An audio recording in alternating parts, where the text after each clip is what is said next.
जिसको कहते हैं भगवान है, तीनों लोक का धनी है, लेकिन उसने भी पंच भौतिक शरीर धारण करने के बाद गुरु धारण किया। ध्यान रखना, जो तीनों लोक के धनी कहलाए उन्होंने भी इस पंच भौतिक शरीर को धारण करने के बाद में गुरु धारण किया। वाणी के द्वारा भी बताते हैं, कहा रामचंद्र अवतार कहा गुरु से बड़ा ना कोई, वशिष्ठ मुनि से पूछन लागे जीवन मुकत कैसे। क्योंकि बिना गुरु के जीवन की मुक्ति हो ही नहीं सकती। लेकिन अगर कोई गुरु पूर्ण मिल जाए तो ये सब गुरुओं के बस की बात भी नहीं होती। जो पूर्ण गुरु होता है वो इस जीव की 84 काट सकता है। ऐसे ही सत्संग फरमाया जाता था। महाराज जी ध्यान से सुन लेना, ऐसे ही सत्संग होता था, आश्रम था। उस आश्रम के अंदर जो सत्संग फरमाया जाता था, एक व्यक्ति ऐसा आप सत्संग के दूर दूर से चल करके आए, वो सत्संगी प्रेमी था, गुरु महाराज का बड़ा लगनशील व्यक्ति था। इसी तरह से सत्संग के अंदर चला आ रहा। आते आते जब उसको काफी देर होगी, अरे भाई तुम तो ये हलवाइयों की बात है, फिर करनी, अंदर जाकर देख लो, डिस्टर्ब कर दें। जब वो सत्संग में चला जा रहा था, उसको एक औरत रास्ते में मिली, क्योंकि उसको उस रास्ते से निकलते हुए काफी दिन तक निकलता रहा। तो ऐसे ही पहचान के बोले, भाई 1 मिनट सुनिए। इनको जी क्या? बोले तू बता जा कहाँ? बोला जी मैं सत्संग में जाऊं।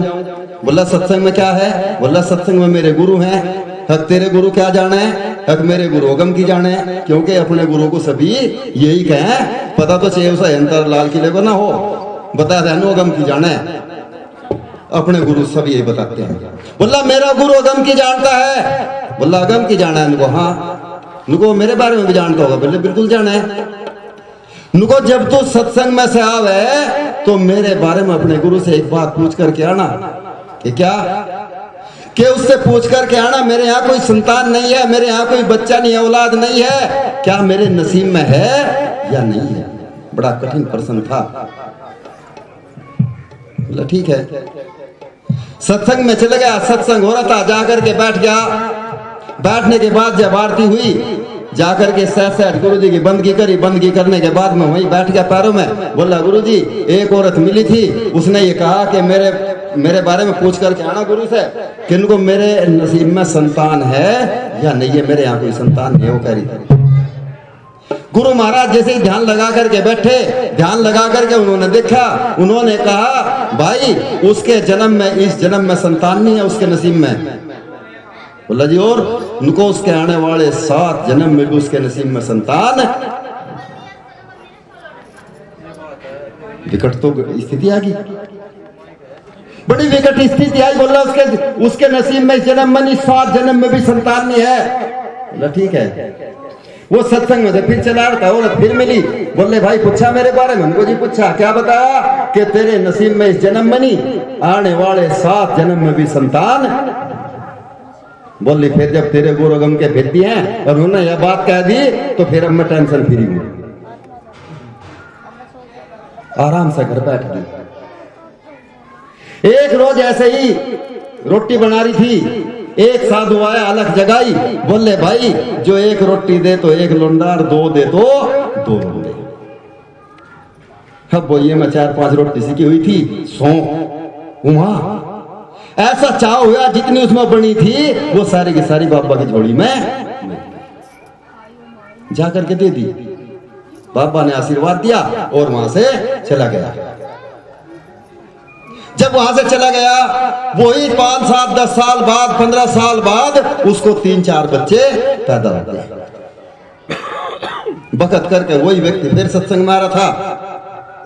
बोले भाई कहां जा? बोले सत्संग में जाऊं। बोले क्यों? तेने अपना सारा जीवन बर्बाद कर दिया। बोले क्यों? उनको जिस गुरु के पीछे तो लगे हुए है, तेने अपना जीवन बर्बाद कर दिया, उसको ना पता कुछ भी, जवाब से अपने घर चला जा। बोले क्यों? उनको तेरे गुरु ने मेरे बारे में क्या कहा था? बोले उन्होंने कहा था कि तेरे जन्म में, इस जन्म में नहीं, 7 जन्म में भी संतान नहीं है। बोले देखे 3-4 मेरे ही हैं। मेरे ही और किसी के नहीं है। तो इसलिए मैं कह रही कि तेरे गुरु को कुछ भी पता नहीं। दिल पर ठेस तो लगी। जिस गुरु के पीछे पूरा जीवन बर्बाद कर दिया हो, उसके एक वचन के ऊपर और आखिर में ये स्थिति आए तो ठेस तो लगती है। ठेस लगी। सत्संग में गया, जाके बैठ गया। बैठने के बाद वही फिर सीन हुआ, आरती हुई, जाकर फिर गुरु जी के चरणों में बैठ गया। बोला गुरु जी आपको ना पता कुछ भी, आप बहुत झूठ बोलते हैं। बोले क्यों? उनको मैंने कभी आपसे पूछा था किसी औरत के बारे में और आपने ये कहा था कि उसके तेरे नसीब उसके नसीब में इस जन्म में नहीं आने वाले 7 जन्म में भी संतान नहीं है। ले हाँ। बोले उसका तो अभी 3-4 है, आपको ना पता कुछ भी। गुरु जी अपने आसन पे बैठे थे, बैठे बैठे ही ऐसा ड्रामा किया। बोले भाई मैं मरा। बोले गुरु जी क्या हुआ? बोले भाई अगर याद में गए कटोर मांस और खून मिले तो जान बचा नहीं बचने वाली। विकट कड़ी आई। बोले अच्छा गुरु जी इनको हाँ विचार कर लिया। जो सोमपाल महात्मा है ना, बड़ा गुरु का सेवक है, हर वक्त हर सांस में गुरु ही गुरु रटे। भाग गया कटोरा लेके। भाई सोमपाल दास जी इनको हाँ इनको मेरे गुरु की जान बच जाएगी, एक कटोरा खून का मांस का दे दे। बोला पागल है, क्यों दूं? क्योंकि हम कहीं कहें गुरु मिलन को चालिए शीश दीजिए दान, हर शीश दिए जो गुरु मिले तो भी सस्ता जान। लेकिन अगर कन्ना उंगली देनी पड़ जाए ना, सबसे पहले मैं ही टाप मारूंगा। सिर्फ कहने मात्र में है, ऐसा नहीं कि देने वाले नहीं है, देने वाले भी हैं लेकिन ज्यादा कहने वाले हैं। बोले अच्छा।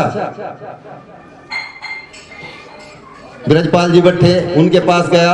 कुल मिलाकर पूरा दिन हो गया फिरते फिरते, कहीं से भी उसे किसी ने खून और मांस नहीं दिया। क्यों देगा कोई? वापसी चला आ रहा था। आते आते जब गांव के पास आया, एक झाड़ी सी थी, उस झाड़ी सी में एक साधु पड़ा, बुजुर्ग साधु महात्मा व्रत। बोले भाई ये तो 2-4 दिन का मेहमान है, मुश्किल से हो सके यू काम कर दे। जैसे उसकी तरफ को कदम उठाए, बोले भाई क्या बात है, क्यों हैरान है, क्यों परेशान है, क्या बात है, बड़ा हैरान हो रहा? बोले महाराज मेरे गुरु की जान बचा कर ये आदमी का एक कटोरा खून और मांस मिल जा। बोले अच्छा हाँ ये बता गुरु जी ने कहाँ का मांगा? बोले ये नहीं मुझे कहा। उस साधु ने अपने पूरे शरीर को छलनी छलनी करके उसको खून का मांस का कटोरा भर के दे दिया। ले जा और गुरु जी की जान बचा। लेकर के गया। जैसे ही आश्रम में कदम रखा, गुरु जी तो अपने आश्रम पर बैठे हुए थे। बोले गुरु जी लो। बोले क्या है? बोले जी वो खून और मांस जो आपने मांगा था। बोले मैंने क्या कहा था? बोले जी आपने कहा था उनको एक कटोरा खून का और मांस का चाहिए आदमी का। बोले हाँ। बोले फिर एक बात बता, तू गधा था क्या? तू भी तो इंसान था। अगर तू मेरा शिष्य होता तो तू उसी वक्त अपना मुझे काट कर भर कर दे देता। लो गुरु जी जान बचाओ। सोच मैं उसकी बात को, उसके वचन को कैसे घेरता जिसने मेरे भरोसे पे और उस औरत को ये कह दिया था जे एक रोटी देते एक लुंडा, 2 दे दो 2 लुंडे। उसके वचन को मैं नहीं काट सकता क्योंकि वो शिष्य मेरा है। सभी शिष्य नहीं होते, कहने मात्र में तो बहुत हो, लेकिन सब शिष्य भी नहीं होते।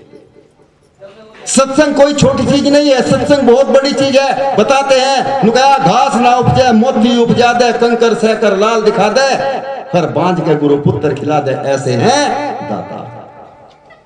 जहां घास ना होता हो वहां सी मुक्ति हो जाती है। जीवन का क्या भरोसा है? आप कर लो, जोड़ लो, हीरे मोती लाल जितने मर्जी जोड़ लो, लेकिन एक बात याद रखना कि कहीं सी कफन में कोई जेब हो गया भाई, ले जाएगा कोई यहां तो कुछ नहीं लेके जाता। अभी आपने देखा होगा भूकंप आया कई देशों के अंदर, आज तक भी लोगों को मलबे से निकाला जा रहा है।